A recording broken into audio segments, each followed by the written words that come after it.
8강까지 와서 사람들이 기억한다고 생각은 안 하고 더 높은 곳 올라가서 꾸준히 좋은 모습 보이면서 해야지 기억해 주실 것 같아요.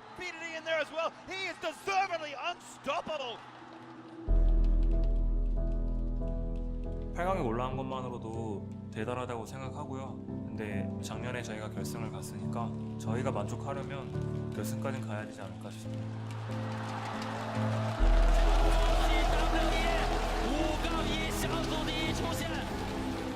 상대가 북미 팀인데 그냥 중국이 북미고요. 오히려 되지 않을까요? Worlds is definitely the best place to prove yourself as a player. I just want to show that I can step up against these world class players and show them how to play the game. The opinions about me are either really negative or really positive.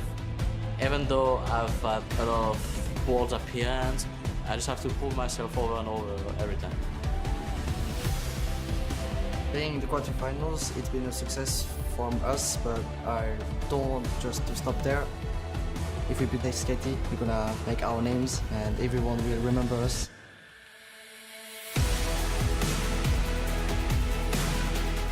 SKT 그냥 이름 자체로만 해도 우승이라는 타이틀에 좀 많이 가깝잖아요.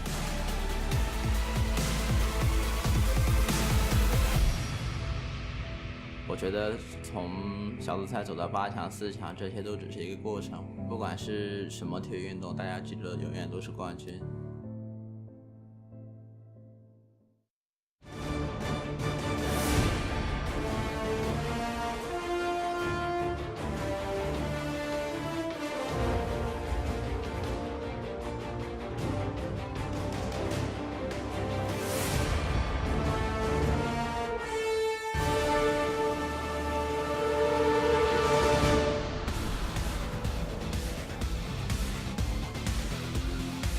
Welcome to Guangzhou, China for Worlds 2017. You join us as we open the next chapter of the tournament live from our new home for the quarterfinals, the Guangzhou Gymnasium. 8 teams remain in the battle for the Summoners Cup, and only one best of 5 separates them from experiencing Shanghai on the stage or in the stands. And as you can see, we've moved cities and the fandom has followed. The Chinese crowd proving to be a very loud one here in Guangzhou. 2 teams battling it out today. Let's send it over to Rangdon here in Guangzhou Gymnasium to introduce the teams as they take the stage. 大家好，我是任栋。接下来，让我们一起请出2017英雄联盟全球总决赛4分之一决赛的2支战队，欢迎战队登场。首先，让我们欢迎的是红方来自于 LCK 赛区的3星战队 Samsung Galaxy. Challenging perhaps the tournament favorites today, but let's not forget that they were finalists just last year.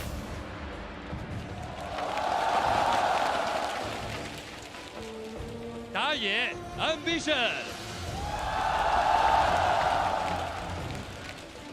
中路 Crown.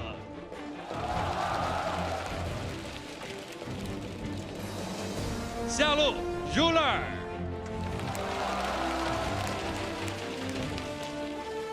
辅助 CoreJJ， 同样欢迎他们的教练吴邦 Choi 以及替补打野 Haro。再次感谢3星战队的到来。接着，让我们欢迎的是蓝色方 LCK 1号种子龙珠战队。 Favorites, the only regional 1 seed to qualify through to the knockout stage with a 6-0 dominating group stage performance. 上路看，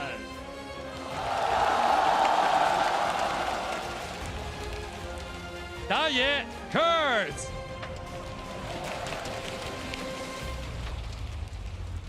中路 BDD。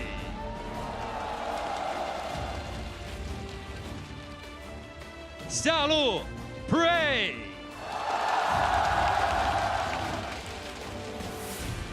辅助 Gorilla， 同样欢迎他们的教练江苏 Kim 以及替补上单 Raska。再一次感谢龙珠战队的到来。英雄智主传奇，比赛现在开始。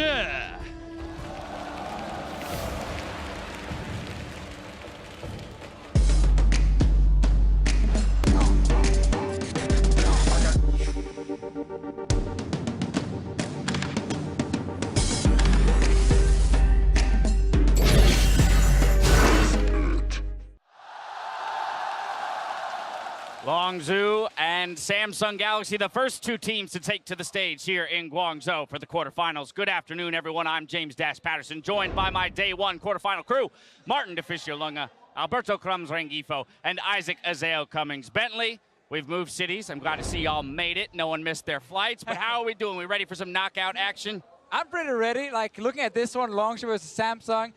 A lot of people favor Longzhu, but I mean, Samsung here, they will show up, I think at least. They will at least bring something to the table. What we know is that on the day, anything can happen. It was proved during group stages. You do get a best of 5 here to prove it. We'll see what happens. It's not just us delivering you the next stage of Worlds, though. We're joined by our international broadcast partners who help to bring the action to regions all across the globe.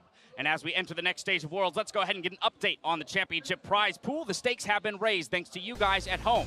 Currently, the total prize stands above $4 million with more than $1.8 million drawn from Championship Ash and Ward sales. A reminder that 25% of those sales will continue to add to the prize pool, with another 25% being added to charity.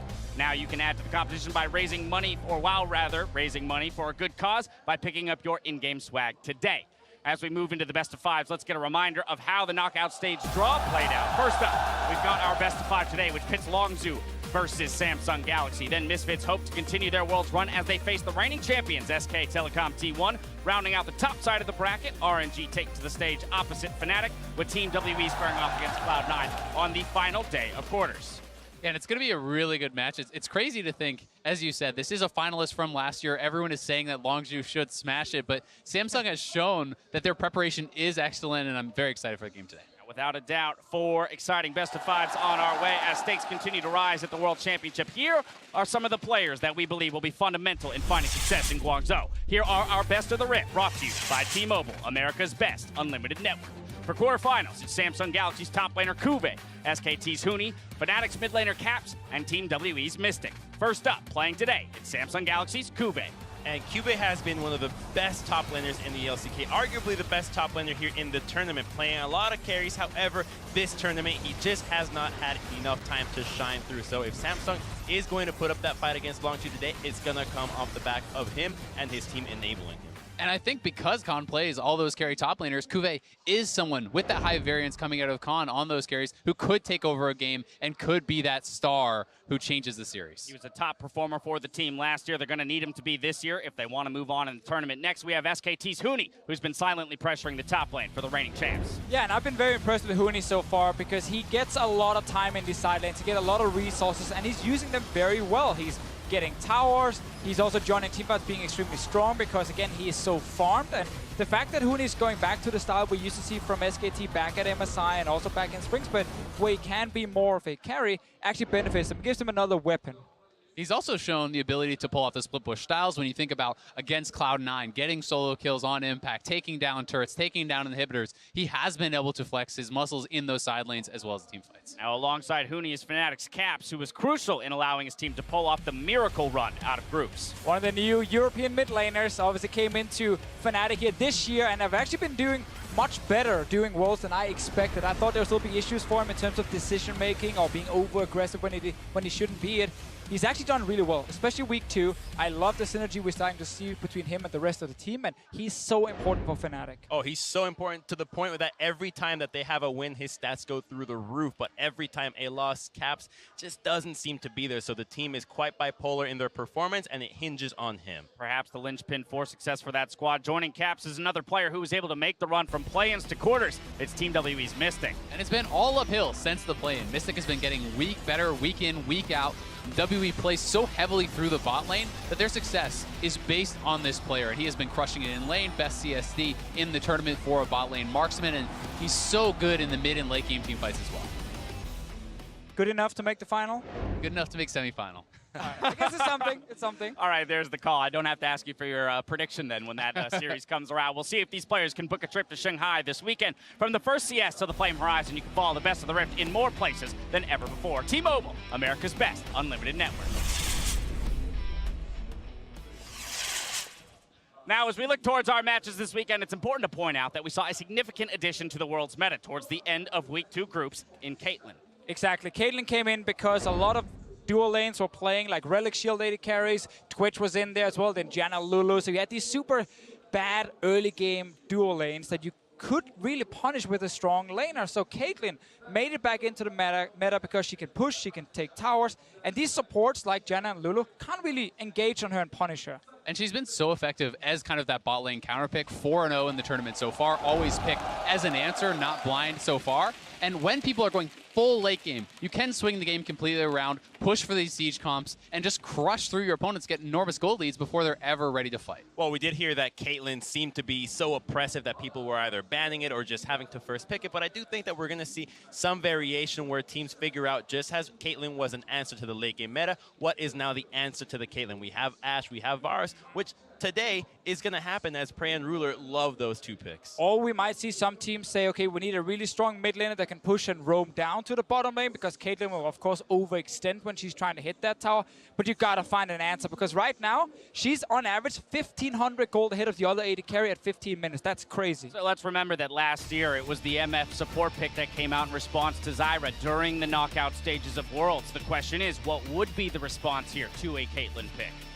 Well, the Ashe right now seems to be the one that is the #1 pick into it. She's got a great laning phase, and you typically force a cleanse out of your bottom lane because you don't want to get engaged on, so you do hinder that 2v2 potential, and you also slow down her pushing, as she has to be more aware of Ashe. I definitely want to see Varus also as one of the picks being used against it, and as I said as well, you need some sort of aggression from your mid and jungle, so that when this Caitlyn is just permanent pushing, you can actually go down and gank her and kill her, and then if you kill her once or twice in lane, all her value is kind of gone because she's not killing that tower, and her mid game is extremely weak. Also very excited to see if the Caitlyn is going as one of those early picks, what else is going to change? You know, if people are bringing in Ashe, that's less damage from the rest of your comp. You know, you don't have that hyper carry in the late game, so maybe you need more damage junglers, more damage tops, and the complete meta can shift. With this in mind, let's focus in on today's matchup. We've got Samsung Galaxy versus Longzhu, and we have to remember, rather, that both of these teams played before that Caitlyn pick even made its showing. And they've played even further than that. All summer long in the LCK, they have battled it out, and they have split series. But if you kept track of how these games have gone by, it has been all an upswing for Longzhu, and BDD here, or rather Prey, has been one of the pillars for this team, as he allows the backbone of the team to be so strong that Khan and Cuzz can just take over with BDD. And even in the final season, final split of the LCK, you know, they did 2-0 Samsung. They looked extremely dominant there, and you know, Samsung had struggles in groups. Longzhu did not. They've been looking so good. All right, well, we talk about the differences in styles between these two teams, right? Samsung Galaxy, Longzhu. Let's hash that out a bit. Well, we have Samsung, who is a very defensive team. They want to not do too many things in the early game, not take big risk, and then go to late game and try and win through big late game team fights, or you may be messing up at Baron and they punish you. Longzhu, on the other hand, it's much more focused on the early game, try and be more aggressive, get the advantages, especially also through the top lane, and that's why CuVee is one of the guys we're looking at now on the screen, because he's one of the answers to Longzhu's way of playing in the early game. And every time CuVee and Khan have faced off, it actually has been the one time that Khan can't really just smash this lane. He has been able to keep up. At times, he's been able to actually do the reverse to Khan and just win games off him. So this matchup is so crucial for both these teams to allow them to have a strong pick, a strong 2v2 in the jungle, and then snowball the game early on. That's where I think it's going to be dictated. I mean, that said, within this tournament, Khan seems to be the one guy that has an answer to everything, right? We saw the Nash's pick come out in the face of a Maokai, so has an answer to the tanks, is willing to play the carries. It's a tough task, right, to go up against a guy of this caliber. I mean, that's a problem when you play against Longzhu, and they're like superstar players in every single lane at the moment. But still, Khan, he is a guy who will overextend. And I think if you have like a very active jungler in this game here from Samsung, if you have CuVee on a good champion who can actually punish Khan, you can definitely try and shut him down when he is split pushing and get that top lane advantage. All right, well, with those factors in mind, who do you think is going to be the first team to book a trip to Shanghai? Down the line, Officio, starting with you. I'm going Longzhu. I was originally on 3-0 for Longzhu, but I went back, I looked even more at Samsung, and I'm like, you know what, it's a 3-1. Okay. Well, I think stylistically, Longzhu actually counters a lot of what Samsung wants to do, because you got to shut down Longzhu early. Samsung can't really do it. I do think they have at least one game where they get a counter pick top maybe and get CuVee rolling. Maybe they get a Caitlyn bot lane and they can win bot side. Or they just have the better late game team fight and they actually stall it past 40 minutes. But again, it's one game only. Looking at preparation from Samsung Galaxy to There are buy few them win a win conditions. somewhere. All right, Crumbs, what are you thinking? I'm actually with the Fishy on this as well. I was initially 3-0, but then 3-1 because not just preparation. We've only really seen one best of 5 series from Longzhu, and when they typically faltered, especially against Samsung, it has been in that draft when they kind of overstep their boundaries and Samsung punishes it. So I think that they're going to be able to do that again. It's best of 5. It's going to happen one time at least. A sliver of hope given to the Samsung Galaxy roster from these guys. Xayah, what do you think? I'm breaking the trend from the rest of these sheeple. I think it's still going to be a 3-0, and it's because of what Martin actually talked about. Yes, you can get, I think, a counter pick or a good matchup for CuVee in the top lane, but it's dependent on the 2v2. Ambition has 0 kills and 0 assists in 75 minutes of gameplay pre-15 this tournament. That is abysmal, and when you talk about that jungle at 2v2, he's not doing anything in the early game. I feel like he needs to get involved in the early game for them to have any chance. So unless Ambition can show some serious change here, I think Longzhu gets ahead early and they run away with it. All right, well, that's what our analysts had to say. And if we look at how the pick'ems played out, Longzhu were chosen to come out ahead in 83% of all of the pick'ems. So it seems to be mirrored in the community sentiment. All right. Well, Great job, everyone. So proud of you guys. With the riff set, let's send it over to Freak, Papa Smithy, and Kobe to bring us into our first quarterfinal match. Thank you very much, Dash. Hello, everyone. Welcome to the caster desk. My name is David Freak Truly, joined here with 2 amazing people over on the far side, Chris Papa Smithy Smith, and to my right most closely, Sam Kobe Hartman Kensler. How you guys doing? Extremely excited. I finally get to be an LCK caster with Papa Smithy here. We get to cast good teams. I'm loving it. I'm loving it.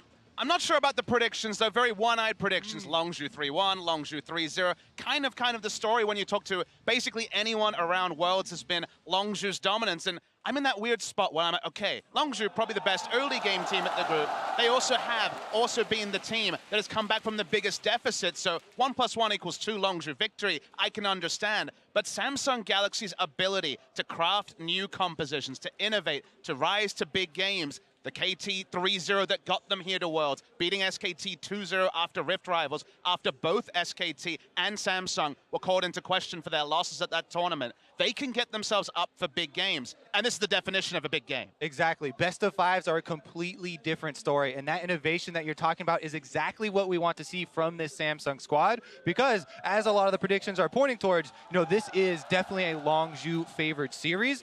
And this is definitely a very big opponent to try and take down this early. And it's also the one series where, remember, it is Korea versus Korea. These teams have faced in the LCK, as the analyst desk talked about. It's not just going to be Worlds meta. There is going to be the fact that CuVee, of all top laners in Korea, actually was the one to step up to the plate and make life hard for Khan in the top side.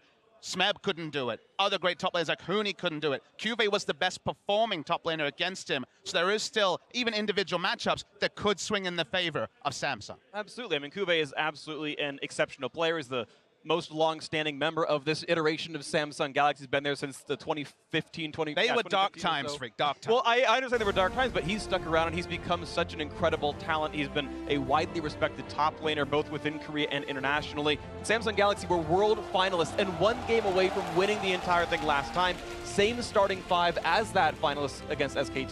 See if they can do it here. Longzhu coming in the 1 seed, had choice of selection for game 1. Very interestingly, you note they are not on red side. Longzhu famously, you think, really worried about that last pick on the red side as a Khan counter pick. They've actually chosen blue. So are they trying to prioritize something? It is interesting to note that of all teams, Longzhu have chosen blue when they have the option. And interesting as well, coming out very early on with the Galio ban here, that is something that BDD has used extremely effectively. And he has only, besides that, played the Taliyah, played the Ryze here at the World Championship so far. These roaming champions and really affecting the rest of the map very early on. The mid lane matchup is definitely one that should be highlighted here. Definitely loves to cut top side with a global, with a semi-global, and help those advantageous pushing matchups for Khan. But there will be last pick for the side of Samsung, and one of those big picks for Khan, of course, the Jace, is actually a first-round ban. They don't want to deal with it at all. Yeah, it's fun looking at the difference in play styles, of course, of all these players. You talk about a couple of one marksman being down 2 of the supports as well. Xayah grabbed up right away. Of course, you can never give away Xayah Rakan as a duo. Yeah, Xayah Rakan definitely want to break that one up. Talking to the teams for a very long time, for months and months, Xayah and Rakan has been the power couple that you cannot really give over here.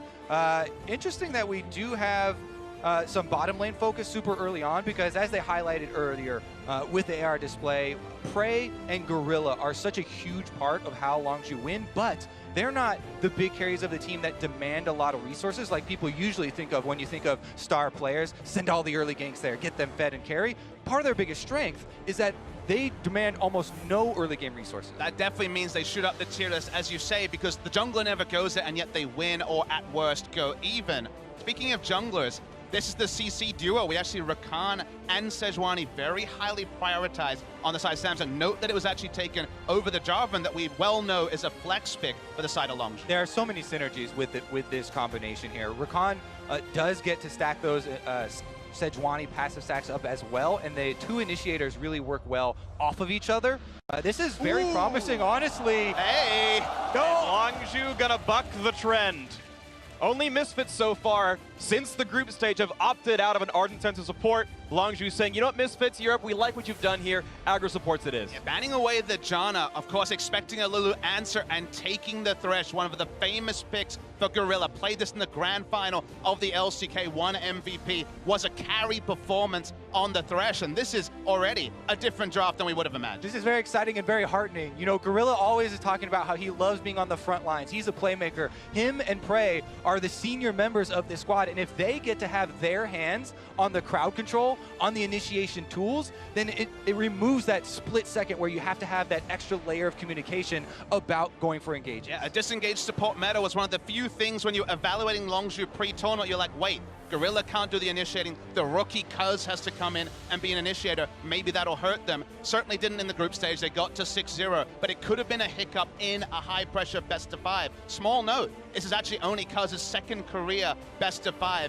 Khan also to BDD 3. Certainly not best-of-5 experience to speak about for most of Longzhu. All right, let's catch up a little bit on the bans coming through here as Longzhu are targeting the top lane. And remember, when Jarvan is picked early for Longzhu, that has usually been a Khan champion when Khan is in the game. I mean, we're always used to it's like 15-1 Khan versus Cuzz playing the champion. Exactly. That's why more of these jungle bans, the Gragas ban here from Samsung did come in, because they're very much assuming that it's going to be a top lane Jarvan. So you'll see a Malzahar, not the first time Crown has played it. It's a blocker pick to Ryze, which has been BDD's go-to mid laner. He has traditionally been playing a lot of Ryze once that's semi-global. If he does go with the Syndra, they already have Rakan, who's one of the best at those immobile threats and shutting them down. There's Sejuani as well. We'll go for Syndra for the laning matchup, but denied roam potential from mid, which is almost always a core tenet of a Longzhu victory. At the very least, we're definitely going to get a new champion for BDD here at World Championship. Syndra is locked in. Blind Jax in the top lane for Khan. We were promised he'd play the champion. He'd played it about 5 times in Korea this split. Finally brings it out to Worlds. And he blind picked it in this same setup on blue side against Samsung in that deciding last game of the season.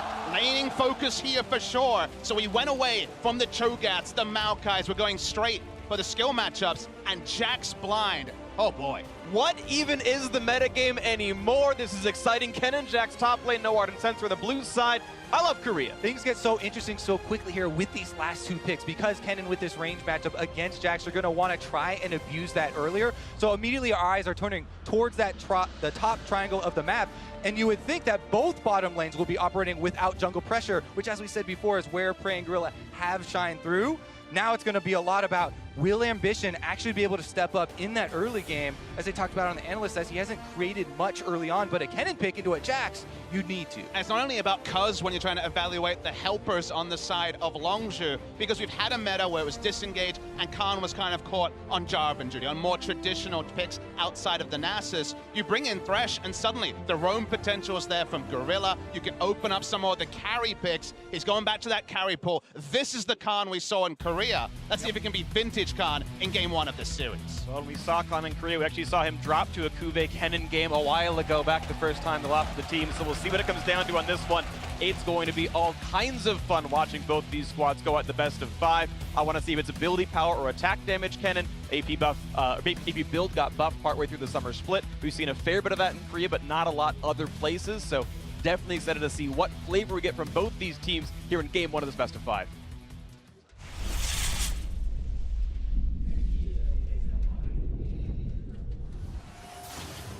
Welcome to Summoner's Rift, and ladies and gentlemen, quarterfinal 1 of the 2017 League of Legends World Championship starting right now. Best of 5, winner makes top 4, and it is the South Korean champions of Longzhu Gaming taking on the former Worlds runner-ups, Samsung Galaxy. And my favorite sub-story of this Worlds is how fast the patch adaptations have happened. We've been on 718 the entire time, but the meta has evolved every week. The analyst desk was talking about the Caitlyn quick push, the lane priority we saw on the last 2 days of the group stage was actually after these two teams played. They, in secret, have been able to evaluate that meta and also innovate. The carries are back, the Thresh is back. It seems if Lulu, Jana are off the board, people are starting to roll the dice with some more creative stuff.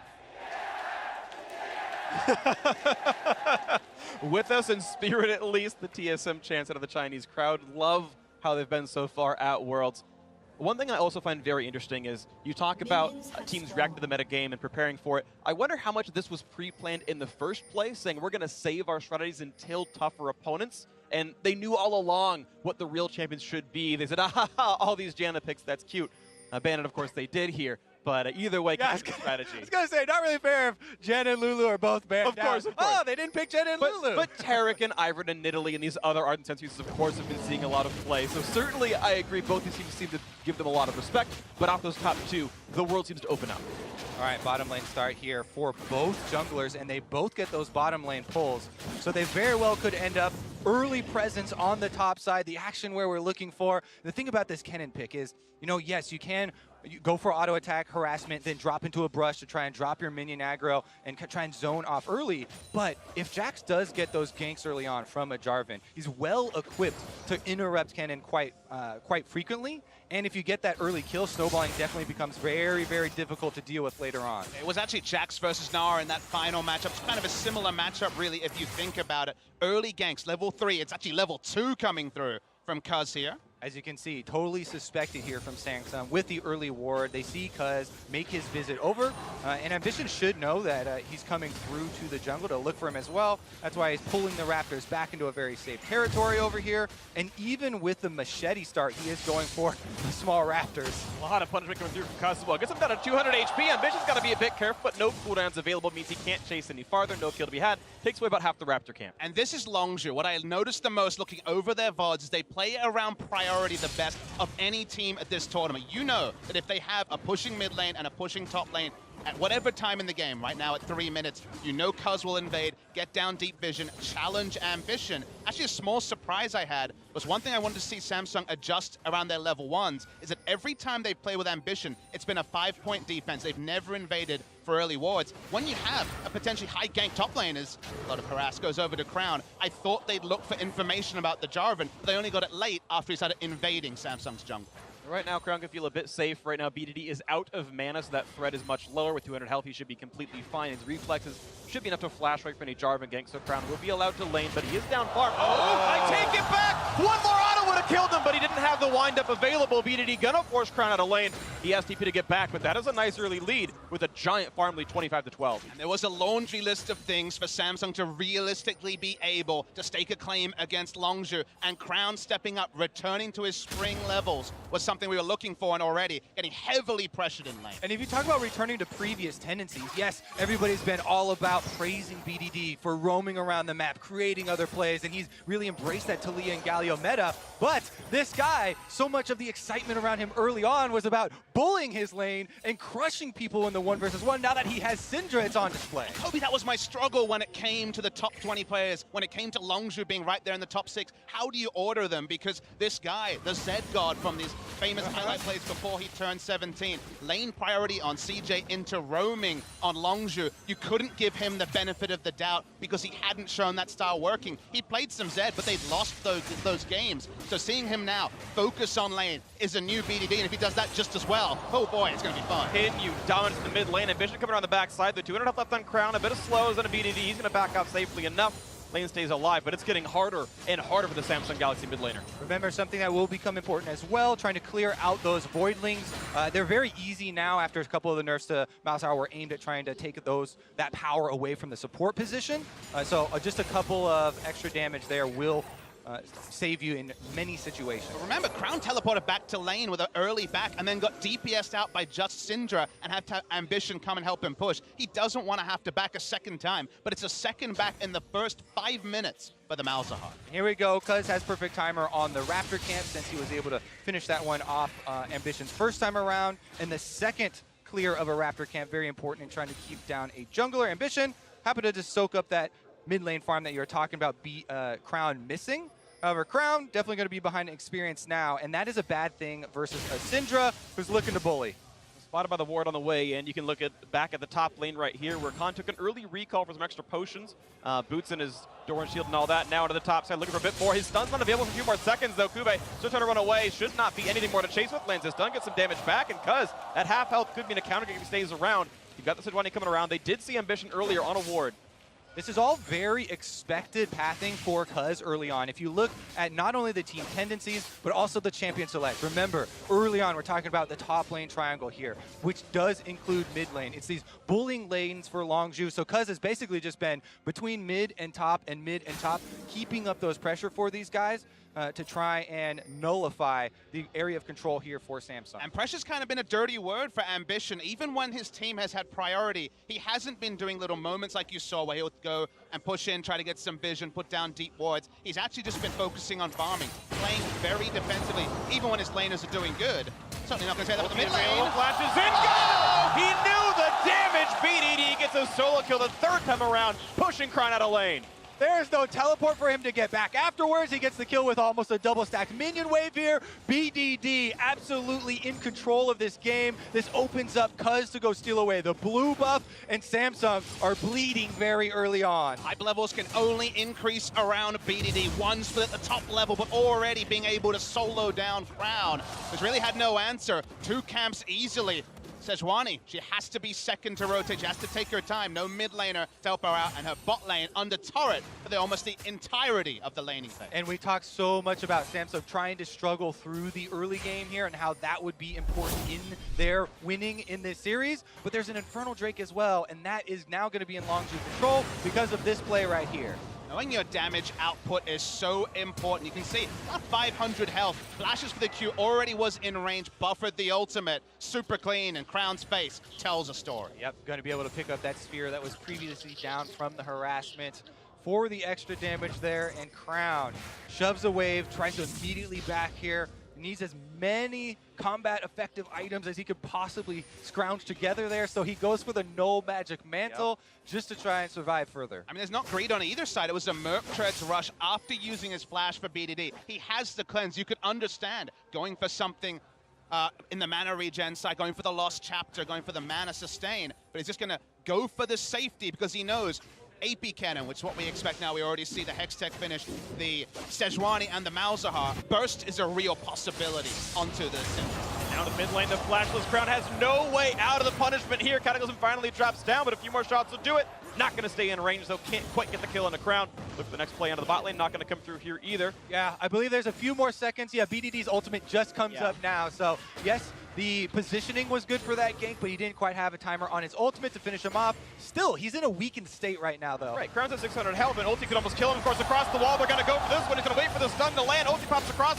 Not enough to kill. Cleanse Blade, the second stun comes in, and that's going to be BDD. Falling Ambition was waiting for the play, and the first time of Worlds 2017, Ambition does anything pre-15, he gets an assist for Crown. And if you're going to compliment the young prodigy mid laner on the good moments, also have to call out the double turret shot. Unnecessary. First thought was to go back aggressive, get the trade kill. Wasn't able to get that, and cleaned up by Ambition. Yeah, definitely BDD overextending there, and it was a bit too good to be true for him. You have to respect at least the comeback potential there of all the crowd control. You mentioned, yes, all the magic damage on Samsung, and that's one reason for the Merc Treads early. Again, all the CC here does give options for Samsung trying to create plays like that.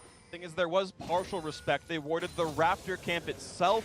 but it was Ambition across the other side of the trees, the other spot he could have easily hit in. Of course, they did guess wrong. Okay, shame on BDD, not counting all the options, but he had covered one of his 2 bases. There's that ward, and he's like, maybe I'm safe here. All that being said, you do have to respect, like, this is suppression from Malzahar, and he knows this crowd control is coming, and he wants to save his cleanse for the cleansable, stunts from Ambition, and he wanted to go in for those turret shots because he, this time around, thought he would be able to calculate with 1 extra spear to get the kill again.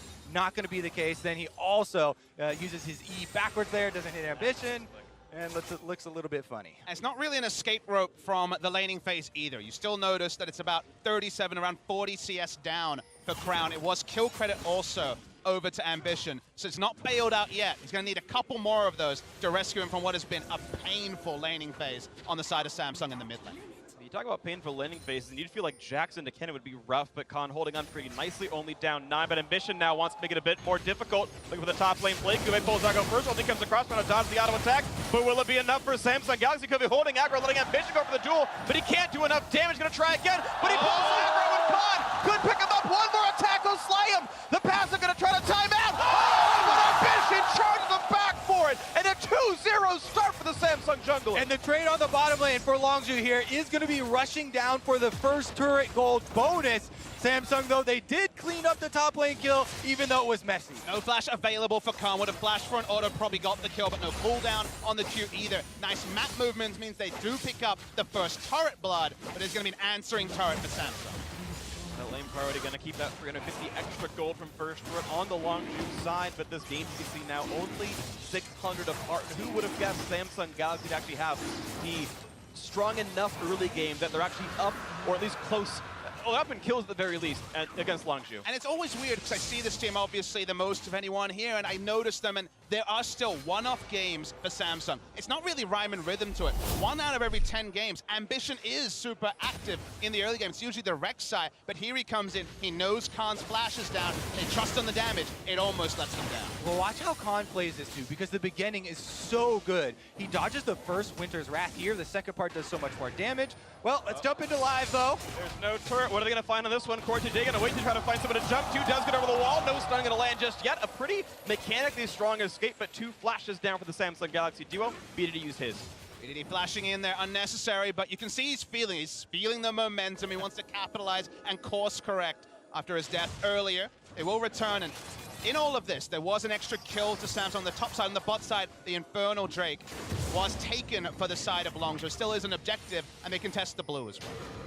All right, we need to reset a little bit here and revisit some of the things that Samsung can utilize to pry this game open, because again, so much of it was Samsung getting through the early game to the late game where they can try and construct these team fights. And again, in Champ Select, they brought so many of these crowd control tools that it's very much a look for the 5-on-5, land the Malzahar, Sejuani, and Kennen combination here with CoreJJ at the front to be able to try and take down Longzhu in one fell swoop. And Kobe, you can see here, I actually have a list of things I thought Samsung needed to really adjust, to change from the group stages if they didn't want to be overcome by Longzhu. And 2 of them in this game they have done. They have actually had control ward supremacy on the top side of the river multiple times to stop any of those roams from beating. It's not Tilly, it's a bit different, but keeping Syndra in lane is still going to be a priority for them. The other one there that I really want to see from them is also adjusting Ambition's playstyle. He's been a lot more active. He hasn't been this passenger in the early game. So seeing them adjust real core tendencies of the 5 games they've played with Ambition has been important, and it's not the same Samsung performance we saw in groups. And we'll see this performance can continue for Samsung Galaxy, holding close to Longzhu and a team that wants to get into the late game. And you look at their team fight powers, and it all feels a bit Samsung favored. AP Kennen feels like he's going to do better in a 5-on-5 than a Jax. Malzahar with the suppression, I think likely to be in a similar boat here. So Longzhu hoping they can get some leads through Khan and make that split push work. So far, it's not been the case. That Jax has lost his turret as of about 3 minutes ago.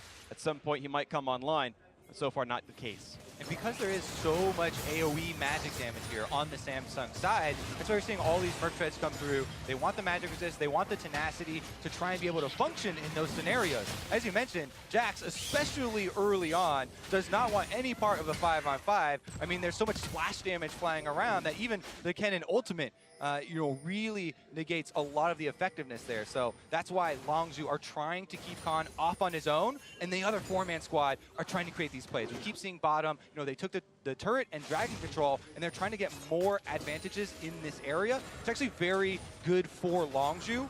That the next Drake is also an Infernal Drake, because they do want to retain control of this area and try and snowball there. And a small point about the itemization changes we see is Ambition considering initiating. That was a bit of a missed one there. It was ambitious. That was a bit on the nose. I know. But what you do notice, remember, Sightstone completed early for Longzhu. Sightstone time has been way delayed in this meta when people are rushing for the Ardent Sensor. So vision advantage around bot side always going to be there when you have access to more wards, and Thresh can look for the plays.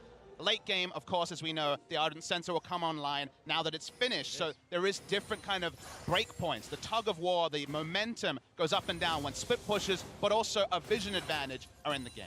And you talk about the tug of war and the Ardent Sensor. Mathematically, Ardent Sensor is most valuable when it's first purchased. Champions don't have a lot of other stats. That 25 on hit damage means a lot more. This is like the largest power spike the CoreJJ will probably have all game, in the sense that now Ruler can do a whole bunch of damage and heals more than he ever would some other time. As time goes on, the actual value of this item will actually fall a bit, and Frey can keep up. And it also means that Samsung can change trading patterns in the 2v2, because they get that massive sustained increase with the on-hit lifesteal. You can walk up, take what looks like an even, or maybe even a trade that's going the way of Longzhu, instantly lifesteal up to full, and then you control the wave with a health advantage. Yeah, it's very easy to sing the praises of Ardent Sensor, boys, but let's talk about the Thresh pick and the good things that you can get with this pick. Because how much lifesteal does it give you? It's not all about shield.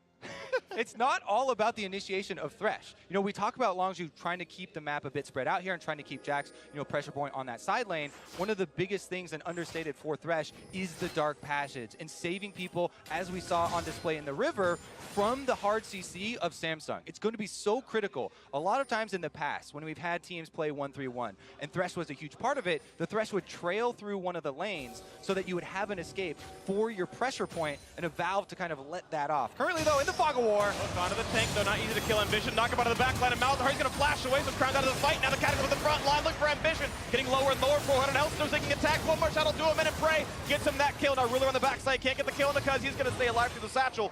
And now looking for one more chase in. The Glasgow going to get him a bit to safety. Samsung Galaxy going to disengage. And CuVee in the 1v3 finds the kill on a Prey. Does he have more teammates around the hook to buy some time? One more shot will do him in. Khan gets it. Gorilla knocked back to safety. Now CoreJJ also cutting back against the shield, but Khan is on the chase. As soon as he gets the leap strike up, he gets himself the double kill. Now the push on for Ruler, flashing the stun. Gets himself another 2-2 into this one. Over the wall goes Cuzz, staying alive. Longzhu, I make that actually 3 kills to do. Now Khan on the backside with Ruler around him, but Crown ulti down, going to keep him alive, and that was quite the fight. A really extended fight there. It was initiated by Longzhu. You were talking there, CuVee, about what the Thresh brings. It's also, hey, they've got a vision advantage with the Sightstone. They clear out some wards. Where's the Thresh at? Usually that's going to be pressure on Crown, but when even in the grouping phase, they got the fight they wanted. They got the advantage, even though you'd think AP Kennen this early would rip through the team of Longzhu.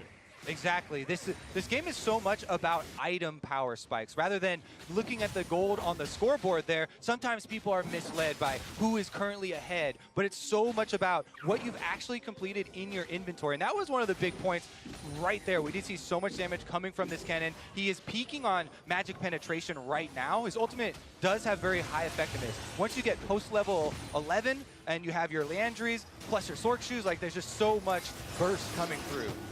Infernal definitely going to be point of power. It's down about half.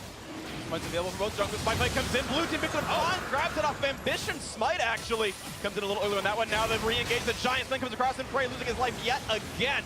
Out he goes. 4v5 in the chase for Samsung Galaxy. Will not find their next engage. Ultimate was up for Crown. No way to interrupt him. Everyone on Longzhu backing away. So kill for an Infernal, just fine from the perspective of Longzhu. Second of the game already. As long as they don't lose more, of course, mid lane going to be clear, but looking like maybe a Rift Herald attempt for Samsung Galaxy. No, it looks more like a reset. Yeah, the fact that you still have wave clear available and very safe wave clear. Syndra and Thresh both very well equipped to defend mid lane after. So it's just the one kill that is traded for this extra scaling bonus here. Another look at that little pocket of Fog of War, though, Papa Smithy, you're talking about. Immediately, they try and get the shield off of the Malzahar, so he's a bit exposed. But Ambition is the target with all the damage. They take him down early, and CuVee, once he arrives, it's a second story. Yeah, the flank teleport was very deep. There wasn't a more apt ward to teleport onto. So he comes in, is able to pick up a kill, trades up his life. If the teleport ward was a bit more generous, a bit closer to the members of Longzhu, could have been an even 3-for-3, but ended up being a 3-for-2. You saw Gorilla right there sneaking away with his life just barely. The nice play to buy a little bit of time, and his earlier lantern had pulled Cuzz to safety, and we saw Cuzz got out with a nice flash, then using the satchel cone. We see the re-engage here.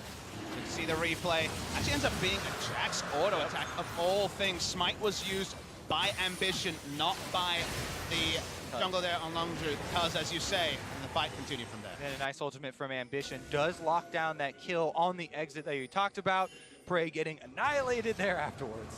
I'm just excited that the verbiage opens up when it's not just going to be front-to-back team fight versus front-to-back team fight, which AD carry can power through the front line faster. This is the sort of game where suddenly flank wards for Samsung at a huge premium. They do have an initiating AP burst mage in the Kennen, so warding your flanks, control wards on the sides suddenly become more important. The split push is a very real win condition. Only Trundle has really represented that so far at Worlds 2017. So these old strategies that have always been in and out of the meta finally come back in one single game. So there's a lot of things to talk about. Also, we have to talk about the next steps for these teams, because with so much focus early in the game on Magic and Magic resistance here for Longzhu because of all the AoE from Samsung, now is the point where we're breaking into the real attack damage threat. Ruler here, level 11 Tristana, the Infinity Edge is done, his first Zeal is done. You guys talked about the Ardent Sensor and the multiplicative stats that he's going to get there. This is where the extra... Talking about stats in the front line, low health going tanks, but look at the back line access out of Khan. And Cuzz coming in for that one, and BDD gets the first kill to CoreJJ support. Maybe not the best kill, but their jungler's dead, so 4v4. Prey looking for more, he's going to find himself that double kill as the opposing marksman is gone. Gorilla staying alive, the hook not going to land on CuVee, and he can't get anything with a slicing Maelstrom, a whiffed ultimate out of the AP Kennen as Khan chases for a bit more ambition, likely to lose his life. One more shot, I'll do him in, and yes, another trade of kills, 2 for 3, favor of Longzhu so far as CuVee heading back to the mid lane. Gorilla with his dying breath stopped CuVee from getting on top of his AD carry. The love between those two, eternal, keeps him alive. They do get the teamfight victory. Teamfight Jax, not a meme this time, actually worked fine. And it's not him starting with the team, right? This is how you love to play any type of split pusher or assassin. It's coming in after so many of the key abilities have been used. When Jax teleports in, you know, the Malzahar ultimate is down, Kennen ultimate is down. He doesn't have to navigate Sejuani ultimate, all of those big CCs. Here we go as another look at the initiation, and as you said, Freak, I believe that flash ult from BDD was probably intended for Ruler, but then Ruler walks back into all the spears, gets dunked. CuVee gives up his life. Sorry, CuVee trying to get into the backline, thinks he can pick up multiple kills. First the flay into the box, slowing down his time. Khan picks up the kill. Samsung want to rinse and repeat. They want control wards around the Baron and to look for the picks with the Nethergrass. It's going to have to be creative here from Longzhu to actually stop them just going for that, because Jax, like you say, doesn't want to group where possible, doesn't want to be one of the face checkers to get that vision. Yeah, he likes to come in, pick up those straggler kills, and again, it has been an extra kill over to Longzhu in the past couple of skirmishes where they're able to get an objective as well as just a little bit extra on the end there. Now, though, we have to look at the teleports because it's 2 advantage for Samsung. They have the possibilities, you know, to create one of these fights. As we said before, one fell swoop, this big AoE that they're looking for, so many forms of hard CC, and if Khan is not there, then Longzhu would be punished. And it begs you to watch for wards, of course. The last fight around Samsung Galaxy thought they were hiding in a brush that was already warded out by Gorilla, so it wasn't a surprise. Now Khan gonna find CuVee for the 1v1. The stun actually gonna come out of Kennen, though, instead, and Khan not gonna find more, and you can see a pretty equal trade of health. And expectations are the moment that Khan hits 2 to 3 items, CuVee will have a very tough time side laning. AD Kennen, which is what we saw the first time these two teams met right at the start of the season, is fine in a side lane auto-attacking. The AP Kennen is outscaled a lot faster in the 1v1. So those teleport wards, the teleport plays, this game could be decided if one flank from CuVee works around the 30 to 35 minute mark, or if it goes sideways, because if he gets nothing, we know the Jack's going to take the base. Reminiscent of those Sped games long ago at the World Championship as well. Can he have the same effect here? Khan, though, taking control of this jungle. And again, as you mentioned many times, it is also about the wards that they're able to leave behind to enable this split pushing and enable them to keep this pressure up. You know, the timer on the double teleport advantage as well is dwindling here for Samsung, and you have to watch out for those flanking wards to start up and set up that big play. 1 minute and 25 seconds on Khan's teleport till that one's back up. That's the TP advantage you're talking about right here. Power spikes completed in a lot of places. Ruler's got static shiv done. Prey had to stop for a Quicksilver sash, so he's actually stopped the multiplication for a little while here, slowing things down. No locket yet for Gorilla either. These are very important power spikes coming through.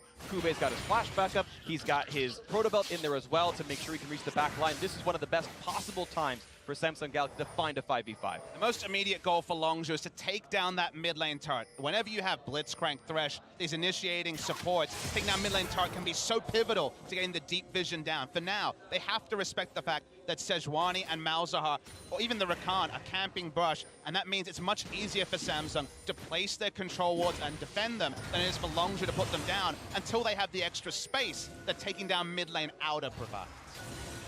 Defensive boot option for Ruler action. Ninja Tabby, the first time seeing it here, actually really respecting what Cuzz and Khan could do in a team fight. Go Siege in the mid lane coming across. Thrift's gonna fall pretty shortly, but the wave clear keeps it alive for now. Stun almost finds Ruler, but he's off to the side. He's gonna stay alive on this one. Seeing Khan again waiting in the wings. CuVee gonna look to fight him a little bit. The Q lands with a couple hundred damage. Prey to side lane here, but it's being called to the mid lane. Want to get into the 3-item spike and fin the edge. But certainly go a long way, given that the front line is really only Sejuani at this point. Something that Longzhu do very commonly. Korean teams do like to rotate their AD carry around to get the solo farm, as we see Ruler on your screen right now, compared to, say, the Chinese teams that are more likely to just barrel in as a 4 and force objectives while this side lane is happening. Look at Ruler farm. He's one of those great late game scaling carries in the Tristana, and the only real physical damage dealer on the squad as well against the 4 Merc plus QSS team. That is a stat line you need in physical damage. Ruler hoping to do well in this one. Definitely a lot of priority targets available for him later on. Let's see if they're able to retain control around this Baron pit, though. Samsung spent a lot of their resources clearing out this vision and trying to create some extra pressure for themselves. Now, CuVee talked about how dangerous it is for him in 1v1 scenario. The turret even not going to offer that much protection. Has to be a little bit careful there, as Khan got it all the way down to 50% already. I want to call attention to the second item finished by Jax. It is not a Play the Ruin King. Gorilla hits Mallet. A hook through there. It is not something like a Tiamat that you might see for pushing. As Double ult's coming across, plenty of damage. There's suppression as well. Flash still dies. The explosive charges. Ruler gets himself that kill. There's the damage at work right there. No jungler means Baron could be an opportunity. That's definitely a huge pick for Samsung, and they still have ults left. Goes on Gorilla, box into device. Sometimes he's going to pull in a mission as well, but is there enough re-engage? That is the tank on the squad, and there's no ultimate out of BDD because that would not be a useful target. They're going to pull the teleport out of Khan. And he home guards up to the mid lane. CuVee still holds on to the Kennen ultimate as well. Again, there's so many forms of engage from Samsung. They get a pick with a couple of them and burn through most of them. They still have that giant threat though, and all importantly, they were able to again get the teleport cooldown out of Khan. Flash engage, almost finds Gorilla, gets himself out as well. A triple stun out of BDD keeps the rest of the team safe. Samsung holds all the cards. They don't have an answering teleport, so Khan is kind of milling around mid lane, doesn't want to go bot lane. They have CuVee ready whenever possible. Re-engage is available with all the CC on the side of Samsung. Longzhu are in crisis mode until they can reset the summoner spell advantages that Samsung hold. This is very important gold too, because we talked earlier about those completion points with the items. 2 big spikes here as well. Could very well be Void Stabs coming in for Crown, for CuVee, which would go through a lot of this early stacked magic resist that Longzhu focused on. We'll see, of course, you're seeing Khan continue to build more defensive items. Frozen Mallet into a Hex Drinker means he's still not going to have any armor for a turret dive, and he doesn't have quite the same dueling tools he would have otherwise. He's building tanky. There's no wave clear as well for split push duty. It's looking like he's going to try to team fight and withstand all the magic damage in the fight. We'll see if it comes through, though. I think a lot of the viewers at home will say, okay, so how do Longzhu stop this Baron reset into pickup? What do they do to actually get ahead? A lot of that was around going Frozen Mallet second as Khan, having teleport up and Jax, and requiring multiple members to come bot lane. You can solo kill CuVee with enough time along enough lane when you go Frozen Mallet, and it's when those extra members leave that Longzhu can actually get that vice grip on the Baron that right now, with teleport down, is actually impossible afford to get. And I actually like this response from Khan with his teleport down. Never mind. Sun on the front line, looking to get the kill on the Gorilla. Not just yet, though, staying alive for a bit more. CuVee on the side is going to lot out of this one. He's going to go for the re-engage, but Khan now might be running out of health. More than 100 health on him, down to 800 now as well. The Hextrigger Pop still barely stays alive, but one kill comes through as a knockdown Ambition. The tank stats were enough. Khan made the right choice, survived the ultimate as one kill came through for Longzhu. I was just about to say, I like the reaction from Khan. It's a very small gold investment to pick up a Hextrigger this late in, but it provides solo and Crowd's gonna die for that one. Nice pick up by BDD, knocking him down, but the trade kill comes in with the Proto Belt. Not gonna quite get that hook though. And Rula tried to predict that one, but the kill gonna come through the hook. The jump on AD's gonna knock down Prey. Yes, he does. The double kill actually comes out of CuVee. Advantage Samsung Galaxy. Big disconnect from the members of Longzhu. BDD flashes in when his Jax is back in base, when Prey is out of position. Nothing he could do there. They lose the mid lane turret. Longzhu out of sync for the first time at World. Yeah, BDD had so much success early on in the lane phase, bullying Crown, bullying this Malzahar, that he has since made some very aggressive mistakes that have cost the team. This one a bit more costly as the mid turret goes down. The last line of outer defense from Longzhu that was left standing, and it gives Samsung time to push out the waves, to place down their vision around Baron yet again. It was one of those unforced errors. Sure, he got a nice chunk off, but he didn't need to flash. He didn't need to look for an aggressive kill, and it's lost them more than just a turret. The Barons start, and no one from Longzhu really seems the wiser. In fact, Cuzz is recalling 2 screens away. There is no contest for this one. Samsung Galaxy turned the fight win into a 30-minute Baron, and they've now got a sizable grip on this game. So incredibly costly. Take another look at the beginning of this team fight, though, because this was Ambition starting it off again. They see the hook miss, immediately engage onto Gorilla. Not able to actually get damage on. Prey he can just lift off. So CuVee's not the big factor here. They focus everything on the super tank with the frozen mallet health and the resist from the ultimate. The start of it is just fine for the side of Longzhu, but then BDD, he gets a rush of blood to the head, and it really makes things difficult for Longzhu. That's right, they get a re-engage here, throws down the stun onto Crown, immediately flashes forward. CoreJJ goes for the stun. CuVee actually still had Proto Belt activation there, and the entire time, Ruler on Tristana. Able to get the crits to come through, find that last kill as well. And you see CuVee super pumped about that, but in my head I'm like, what's the best case scenario when BDD flashes in? Of course Rakan is going to have his CC back. Of course it's going to be a trade, and the rest of his members, the Jackson base and the AD carry out of position, weren't going to be able to profit from a 1v1. I especially like Crown's reaction there. As a mid laner, you know, when you get flashed on and ulted and killed, and your team has the victory afterwards, and you get to cheer, yes! Ha! You fool! Look what you've done! Baited and outsmarted, perfect play out of him. Crown doing the good stuff. Now, Cloud are going to drop down pretty quickly in this one. Still no contest to be had around the map, of course, with the 3,000 gold lead plus a Baron buff. It is not easy to contest Samsung Galaxy. CuVee has his teleport if he needs to match Khan and rejoin a team fight. The 5-on-5, of course, compositionally still better for the squad, and it looks like, at the very least, the predictions of 3-0 for Longzhu are wrong. This is very likely to be a closed-out game for Samsung Galaxy without some kind of significant comeback out of Longzhu. Can't even really side lane very confidently right now with the Jax because he has gone for a dueling build with the Frozen Mallet. Try and kill the Kennen in the long lane. Doesn't actually have great wave pushing abilities. Can be rotated on as you see the members of Samsung just entering the lane the Jax is in and trying to take turrets as the Jax kind of watches on very helplessly. All right, with this Baron buff, Samsung can just leave Kennen, CuVee up there on the top side, slowly push in, whereas Longzhu actually trying to defend all 3 lanes at once here. And if you're trying to spread that thin against this Samsung squad, the turrets are just going to go down. Secondary ones, very easy to deal with. Not a lot of threat on Ruler. A couple of feathers doesn't really mean too much. It tickles him as feathers tend to do here on this as bot lane tier 2 falls. Longzhu has still only got themselves 1 turret all game, and that was through Prey and Gorilla's laning phase and a single roam. Nothing else has really profited that much the rest of this game. That BDD first blood doesn't mean much anymore. He's actually the death leader on his team. BDD not in a side lane. Khan with an emergency teleport that didn't lead to anything there.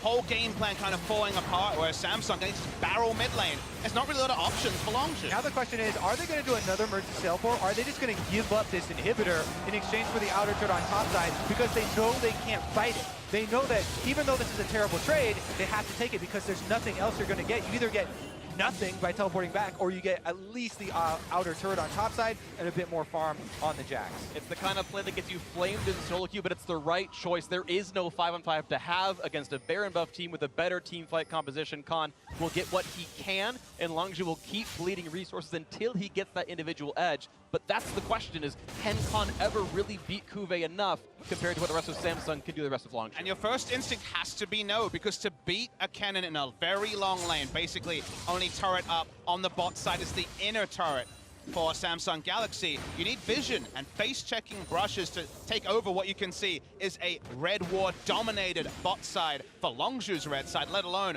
push further, is basically impossible. Khan is going to have to play with limited information, go for one of his famous outplays trying to ward jump away when the cavalry comes, and that unfortunately means that Longzhu are kind of hoping for a Samsung critical error. Yeah, you have to worry about so many things from that Fog of War. There's Flash Malzahar ultimate, Flash Sejuani ultimate, Flash Kennen ultimate, Flash Rakan ultimate. Literally every single champion on this Samsung squad, huge threat if they have this vision advantage, and those can be comboed to take out anyone. That's the hook. That might be the play. Play in onto two, but he's going to get away with this one. CoreJJ staying alive. The re-engage comes across to the front line. A lot of health bars just getting pushed down as Cuzz flashes away. Stays up on this one. The stun is going to break Crown Zoki as Khan looks for the duel. This one, the magic of the stack, helping as much as he can for the team. Re-engaging, and Cuzz still finds the kill. And Khan refuses to die, but finally does. 2 for 1, make it 3, make it 4. It's only Ruler staying alive, but he's been cut short as that was the best team fight Longzhu could hope for. Oh, Longzhu stand strong at their last secondary turret here. Super minions flooding into the base, but they find the engage here and take the opportunity. The sliver of hope that was given to them. Khan teleports in, and he was able to make it happen on top of Crown. The hook of destiny from Gorilla starts off that parade. Would have thought he was out of range, just got him on the edge, and it felt like Longzhu wouldn't have an Alamo, a last place to have some semblance of an even fight, but one hook comes in, and the game changes. The double play there onto CoreJJ and Ruler right after the hook. Cuzz here taking up so much on the Jarvan, is able to flash back out. You think there's a reset here. Khan on the top side, though, is alone with Crown, and all of the members of Samsung flash to defend him. BDD stuns up CuVee on the other side, and even though Khan sacrifices himself there on the Jax, they find the 3 extra. BDD stunned CuVee out of his teleport, then also out of his potential flank. Meant that he couldn't even use his ultimate. He did nothing in the entire fight. It's supposed to be Longzhu, forced on the back foot by the slicing Maelstrom. It wasn't a cooldown they had to respect, and suddenly, it felt a bit like a 5v4. It's such a thin line that you have to walk. He wants to have a big impact with Kennen, so you want your proto belt, and you want all of your magic penetration, as you can see that he has. However, if you don't have the safety of a Zhonya's or something like that, or the speed of a Flash, and the surprise factor, or teammates to set you up, as we talked about the other forms of CC, then it makes it very dangerous, right? You're a squishy Kennen here, and yes, you can deal a lot of damage, but you are a glass cannon. He gets stunned up and taken down. No big difference in the gold lead. They have been able to recover. It's only about 2,000 gold here for Samsung. But remember, rinse and repeat is about to come up. 25 seconds until Baron spawns, until Longzhu will have that same trouble getting vision in the pit. The initiation option's still there for Samsung. This time around, need to make the most out of the Jax. Oh, they're circling around. Yeah, ward's coming around the sides. CuVee on the back side as well. Has Banshee's Veil completed. He'll survive quite a bit better against that Syndra. Hook almost lands for Gorilla. That could have been the go signal. Looking at the next play to come through. Double lock-it in for Samsung Galaxy. One done for Gorilla as well on the side.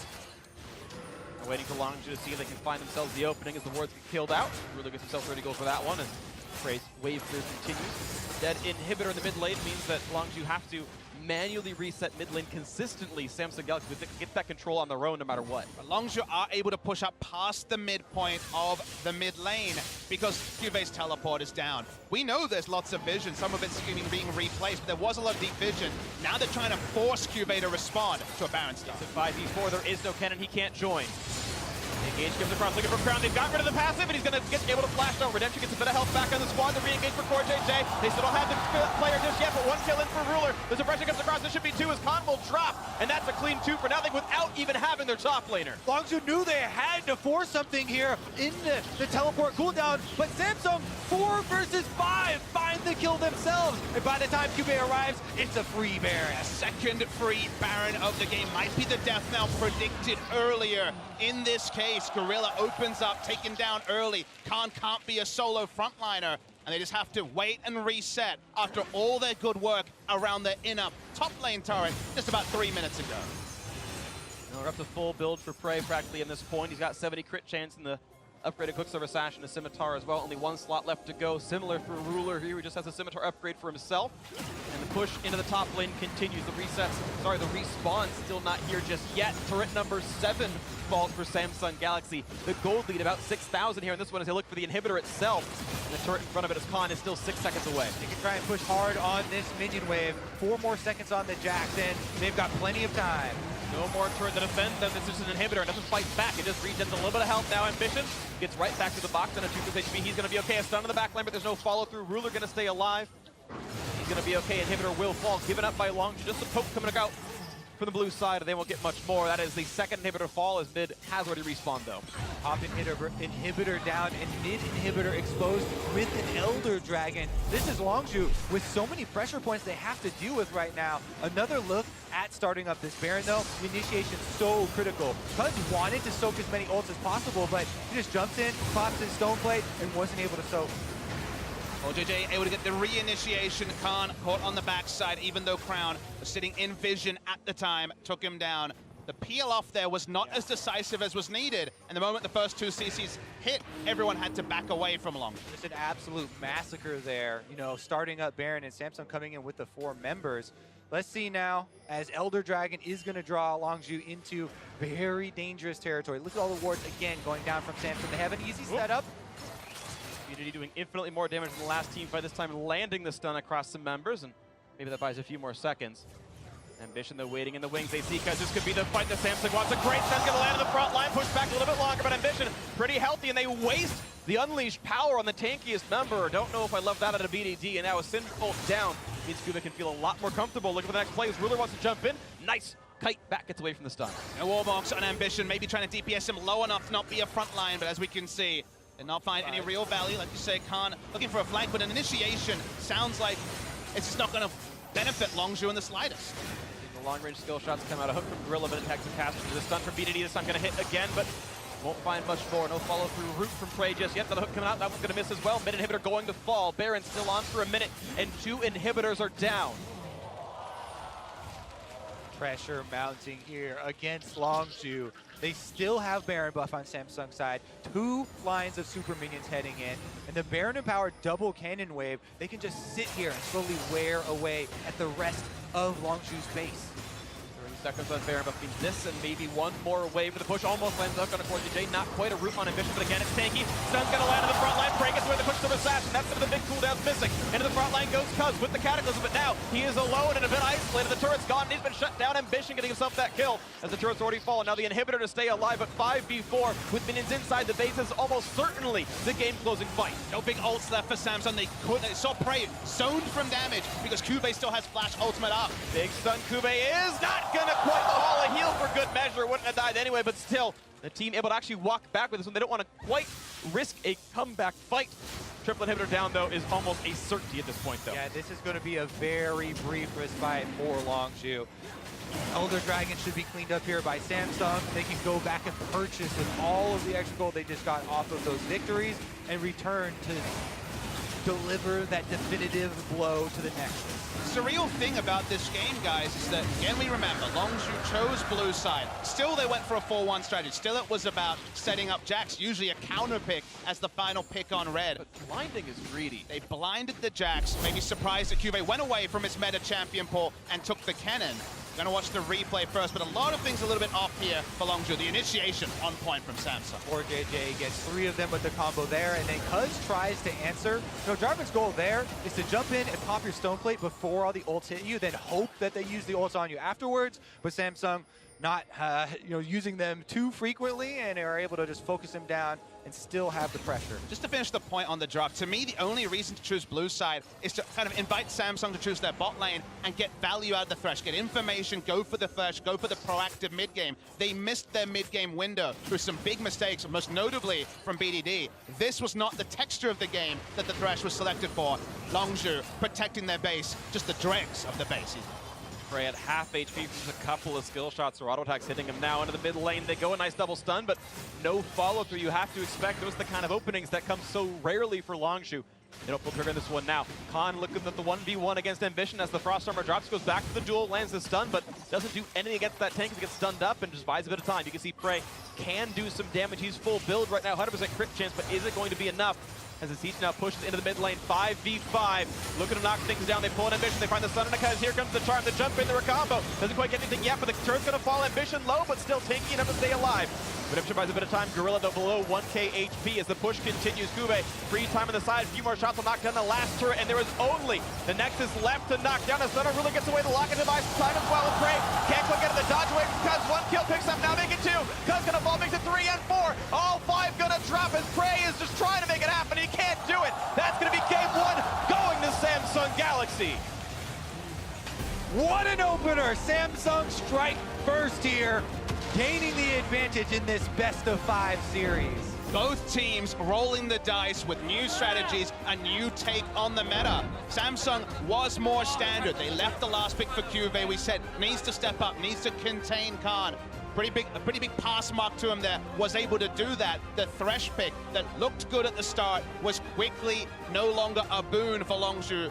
And Samsung Galaxy just kind of powered through the game. CuVee, one of the guys we set up. No hesitation in immediately answering here with this Kennen pick. You know, the team fight focus, full AP coming in and bringing together the rest of the team. Samsung, though, they still ran into areas of discomfort, right? They had to make some good initiations and some good choices here. You know, Ambition, he missed a lot of Sejuani ults, but he also nailed a bunch of them as well, critically. Yeah, really big deals out of that one. So a great first win for Samsung Galaxy. Of course, 2 more to go for them, but now to get their thoughts on that game 1 win, let's pass it down to Dash and our analysts. Thank you very much. Freak out the gate with the win here for Samsung Galaxy. And immediately I notice Janna's out. Lulu's out. Say goodbye to that group stage meta. They're hitting the ban table, and instead we get the Thresh versus Rakan. We get the Syndra versus Malzahar. What are you guys feeling? Split pushers in the top lane. What are you guys feeling about this? I mean, we've seen the Janna Lulu bans before, and then teams were just trading like Karma for Taric or Rakan for Karma or Taric. But the Thresh is something, you know, Misfits have tried to do already. We saw G2 in the first week with the Alistar as well, trying to see if, okay, can we counter in lane something like a Rakan and see if we can shut him down. And they did actually win the bot lane by like 10 CS and took a tower, but it wasn't enough to really make the Thresh pick valuable. Well, and I'd even say, to me, this game was so much less about the draft than it was about the execution, despite the fact that the draft was very interesting and pretty complex. You know, when you talk about a lot of the weaknesses that we saw from Samsung in groups, you know, Ambition nowhere. Well, he had 2 kills pre-10 minutes in this game when he had never gotten a kill or an assist pre-15. We talk about the fact, you know, that Longzhu had been this incredible execution-based team. They're so fast to make decisions, and it almost always feels like it's the right one. And there was a number of times where it felt like Longzhu was either nervous or perhaps underestimating their opponents, and I felt like they threw away what was a very winnable game based on execution. And you talk about execution, and you have to remember this team has actually only played 1 best-of-5 in their entire creation. Or for this roster in particular. When they played against SKT, they had 3 matches to watch what SKT was doing. They could feel comfortable. They could sit at the top of the ladder and just wait for them to play. Here, they had 3 days to prepare against Samsung. There is way less time, so your nerves, your execution is going to be off, whereas Samsung, they are a team that is known for preparation. That's why we give them the underdog factor that can always upset anyone. Yeah, and we talked about some of the ways Samsung could win before the game started, and one of the big things we had was, okay, counter pick top for CuVee. That could be an important one. Also, have a better late game comp than Longzhu. And Samsung came in very prepared with the draft here. They last pick for CuVee up in top lane with the Kennen. They played around it as well. They had a super good late game teamfight comp as well. So once they got an advantage, they never really gave it back to Longzhu. We talk about the importance of execution here, Azale, but I have to recognize the fact that when the Syndra was locked in following the blind pick Malzahar, collectively the desk was like, oh no, what are you doing, Samsung Galaxy? Yeah. Because this is exactly how that matchup is expected to go in terms of the picks and the way they relate to each other. And in the early game, it's such a brutal matchup for Malzahar because the Voidlings are used against you. Syndra can just pick it up as soon as you spawn it, throw it right at you. You have very little ability to actually fight back in the early stages of the game. But the problem here was, again, you know, BDD, he's able to get this big advantage, What does he then do with it? He actually tries to dive a turret not knowing where the jungler is. Right. Takes about 6 turret shots. That advantage is now gone. And once Malzahar is post 6, in combination with the jungler, it's so powerful. And it's also powerful at shutting down the split push style because you can always threaten the flash Malzahar ult. And important to add here, the tower never died in the early game. So yes, he got some of the kills and he got a CS advantage. Tower was still there. Malzahar was still farming. He was actually almost even in items once he moved into the big team fights. Another thing Malzahar brings, you highlight already some of the pressure with the jungler. Once you have ulti on Malzahar, you can get mid lane priority so easily because teams cannot face check against you. They can't push forward because then stuff like this will happen. Where you walk into the river and you instantly just get Malzahar ulted and you just die. But stuff like this shouldn't happen all the time. I felt like the itemization from Longzhu was all over the place. Remember when Malzahar was meta? What was the answer? 5 QSSs. He's done. He doesn't do anything. And you have a Sejuani as well. So you get a double whammy on the... They never went for that. Only Xayah and then... I think maybe Jax had only one. No, not even Jax. Only one QSS was built. Like especially for Khan, that seemed like such a free QSS to build. It's very good against Kennen in the 1v1. If the jungler comes, that's a Sejuani, very good there. Just a flat magic resist is also good against the Malzahar, also good against the Malzahar ult. It felt like such an obvious item to build, so I was really surprised that he chose Ma over that. And as a result, we can say it's playstyle choices or it's itemization, but Jax was never really in the side lane. Pretty much the only time you saw him committed fully to a split push was when they first gave up the mid inhibitor. And if Jax is just going to team fight the whole game, he's not going to have the same level of effectiveness that you want. And I think that happens because you're saying, okay, Malzahar will pressure mid lane, and if you have Jax on the side lane, you have a 4-man unit. But if your 4-man unit doesn't have QSSs, you can't defend against the onslaught. So you have to just say, we need to team fight all the time or we don't do anything else. I mean, that said, relatively even game up to that point, but something's got to break one way or the other eventually, and that it did in favor of Samsung Galaxy. 30-30 into the game. This replay brought to you by Ace of Predator. In the beginning stages of this fight, you actually have to credit Gorilla. I thought he had played really well throughout the game, but in this fight, not as effective. You can see that, again, no QSS here on Khan. He's pushed completely out of the fight, and it does start as essentially just kind of this one-for-one trade. Jax is pushed back out, but then BDD, I actually felt like this was the game-losing moment. He decides there's an opportunity to trade a kill for the Mals, and while he actually gets it when he flashes in, Tristana has her summoners. Tristana has ultimate. Prey has nothing. There's no way to fight back into the following 3v3. But it feels to me like the idea for BDD here is Cleanse is ready, Thresh is behind him with Lantern, so you can flash forward, kill this guy. If you get CC'd, you can cleanse, and you can take the Lantern, you get out. And you are a hero now, because now you can actually go Baron. But he gets instant lockdown so fast, and then when you get knocked up as well, right there by the Rakan, you're not getting out. And then he dies instantly, and then it all goes wrong because he's dead longer as well here. And by the time everyone is respawned from Samsung, they rush Baron.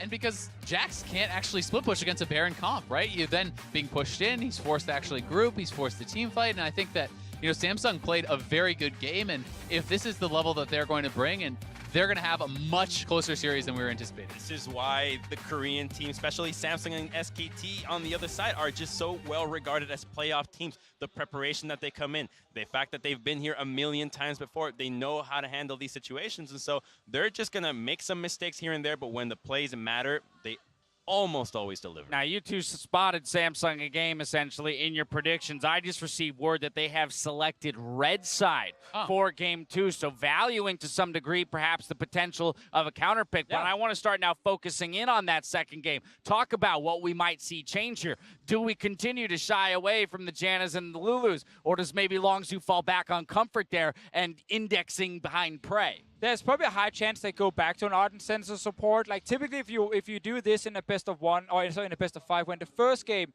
you take the gamble, you pick the Thresh, go against the Ardent meta and say, let's see if Prey and Gorilla can take over the bot lane and snowball. If that works, you do it again for Game 2. If it doesn't work, teams tend to just say, okay, we tried it, let's go back to Ardent Sensor meta instead. I also think Malzahar ban in the second phase might come in because they clearly did not feel comfortable playing against it in this game. Final point. It'll be interesting because I'm kind of the other opinion where I feel like Longzhu should have confidence in their draft, because to me it was the execution that fall flat. You know, the bot lane But that's play, again where they can get Ruler, concerned. yeah, it's fair. You know, Ruler for the first time I felt was making mistakes in team fights. I felt BDD did as well, and I feel like they should have the confidence in their play to be able to play a draft. The good news is it's a best of 5, right? So you can wipe that one out of your minds and move on to the next 3. Up next, we'll see if Longzhu can pick up a win of their own versus Samsung Galaxy. As the teams prep for Game 2, though, we'll leave you with the brand new music video, rather, for the world's theme, Legends Never Die.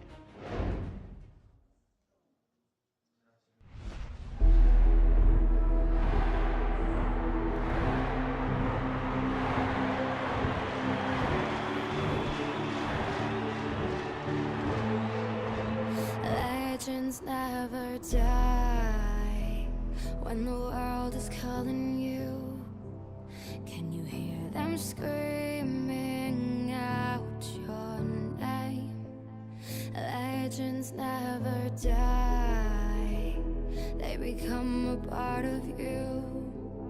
Every time you play for reaching greatness, relentless, you survive.